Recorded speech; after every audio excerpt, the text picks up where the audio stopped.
dinosaurs! So, day number 2 over in Houston, and it is pouring rain all day. So we are gonna do inside activities. We are at the Houston Museum of Natural Science, and then we'll probably go to some breweries, some more food, and maybe a couple cool little bars.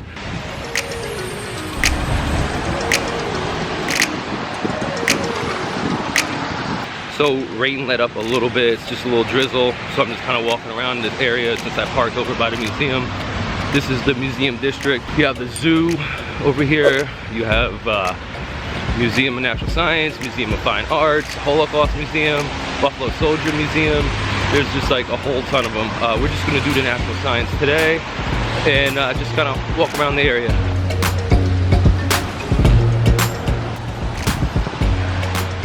All right, headed into the sculpture garden. And are you ready for this? The bootleg bean. This is the Chicago bean. This is Houston's bean, AKA refried bean. Hey, y'all.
So the bug vending machine was out of order downstairs, so we went upstairs. Luckily, we have another one. I'm gonna get me some salt and vinegar crickets, some hard ant candy, and some larvae.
I'm gonna live. I'm gonna live. I have 38 years remaining in my life. What? 30? Yeah, whatever. That works for me.